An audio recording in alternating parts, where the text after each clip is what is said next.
आज चाहिँ हामी मेजर स्केल अथवा कुनै पनि स्केल चाहिँ मेट्रोनममा कसरी प्र्याक्टिस गर्ने त सबै स्केलहरू यसरी नै प्र्याक्टिस गर्नुभयो भने चाहिँ तपाईँहरूको चाहिँ एकदमै प्लेइङ स्किल टाइमिङ त्यो चाहिँ एकदमै इम्प्रुभ हुँदै जान्छ है बिस्तारै। एकैचोटि राम्रो त हुँदैन, बिस्तारै प्र्याक्टिस गर्नुभयो भने चाहिँ एकदम राम्रो हुन्छ। सुरुमा चाहिँ हजुरहरूले मेट्रोनम डाउनलोड गर्नुहोस् अथवा हजुरहरूसँग मेट्रोनम छ भने थोरै बिपिएममा लगाउनुहोस्। मेरो चाहिँ 66 बिपिएममा छ र यसलाई काउन्ट गर्नुहोस् 1 2 3 4 गरेर है। एउटा क्लिकलाई 1, अर्को क्लिकलाई 2, अर्को क्लिकलाई 3 गर्दै काउन्ट गर्नुहोस्। जस्तै अब म यसरी काउन्ट गर्छु 1 2 3 4 1 2 3 4 1 2 3 4। अब नोटहरू एड गर्दै जाने 1 मा मात्रै है। 1 2 3 4 1 2 3 4 1 2 3 4 1 2 3 4 1 2 3 4 1 2 3 4 1। हामीले चाहिँ 1 मा मात्र बजायो भने चाहिँ त्यो चाहिँ होल नोट हुन्छ है त। जस्तै 1 2 3 4 हुन्छ, 1 मा मात्र नोट बजाइएको छ भने चाहिँ त्यो चाहिँ होल नोट भयो। अब चाहिँ हाफ नोट हेरौँ है त। हाफ नोट भनेको 1 र 3 मा मात्र बजाउने, त्यसलाई चाहिँ हाफ नोट भन्छ। फेरि मेट्रोनम अन गरेँ 2 3 4 1 2 3 4 1 2 3 4 1 2 3 4 1 2 3 4। हाफ नोट भनेको चाहिँ 1 र 3 मा मात्र पिक गऱ्यौँ भने चाहिँ त्यो चाहिँ हाफ नोट भयो है त। ल अब चाहिँ हाम्रो आयो क्वार्टर नोट। क्वार्टर नोट भनेको एउटा क्लिकमा एउटा नोट बजाउने 1 2 3 4। यो 1 र 4 सम्मै एक एकवटा नोट बजाइयो भने चाहिँ त्यो चाहिँ क्वार्टर नोट भयो है त। फेरि सुनौँ 1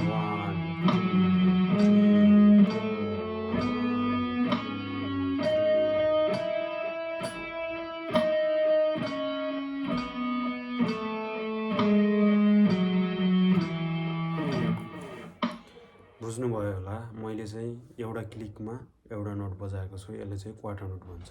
अब चाहिँ हाम्रो आयो 8 नोट। 8 नोट भनेको चाहिँ तपाईँको एउटा क्लिकमा दुईवटा नोट बजाउने है त। ल हेरिहालौँ 1 2 3 4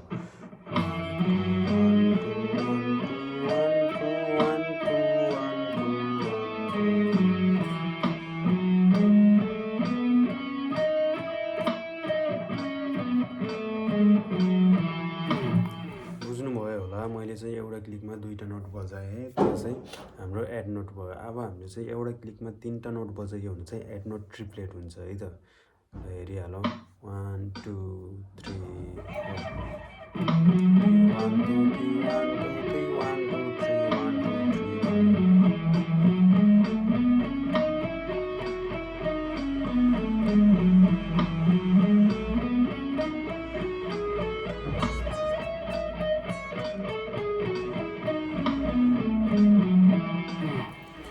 बुझ्नुभयो होला। मैले चाहिँ एउटा क्लिकमा 3टा नोट बजाएँ है। यो चाहिँ एड नोट ट्रिप्लेट भयो है त। फेरि हेरौँ 3 4 1 2 3 1 2 3 1 2 3 1 अब एड नोट ट्रिप्लेट पनि बुझ्नुभयो होला। अब मैले चाहिँ 16 नोट बजाउँदैछु। 16 नोट भनेको चाहिँ तपाईँको एउटै क्लिकमा 4वटा नोट बजाउने है त। फेरि हेरौँ, अब मेट्रोनम अन गरौँ 1 2 3 4 1 2 3 4 1 2 3 4 1 2 3 4 1 2 3 4 1 2 3 4 1 2 3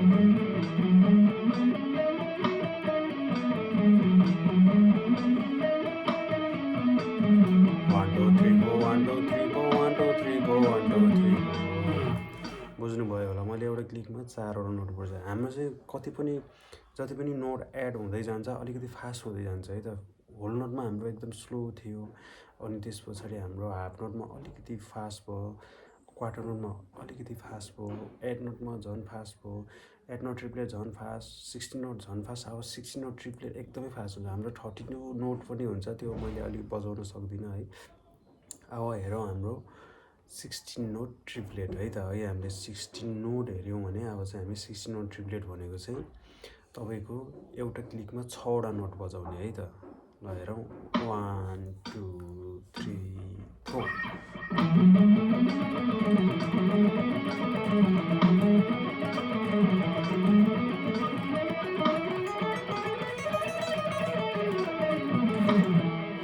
one two three four five six, 1 2 3 4 5 6, 1 2 3 4 5 6 यसरी जान्छ है त। अलिकति मलाई काउन्ट गर्न अलिक गाह्रो भयो, मनै सोच्ने र यहाँ नोट पनि थाहा भइहाल्छ। 1 2 3 4 5 6 है, 1 2 3 4 5 6।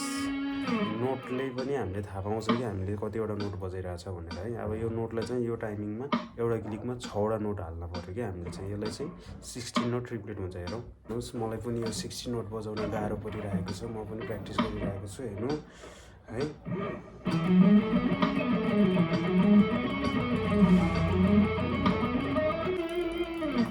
हस्, धन्यवाद हेरिदिनु भयो, त्यसको लागि हजुरहरूलाई धेरै धेरै धन्यवाद। मेरो चाहिँ एकदम र भिडियो भयो चाहिँ, मैले चाहिँ खासै अब यताउता क्वालिटीहरू राम्रो निकालेको छैन होला, त्यसको लागि सरी। जे छ त्यसमै हेरेर सिक्ने प्रयास गर्नु होला। हस् त, धन्यवाद। जय नेपाल।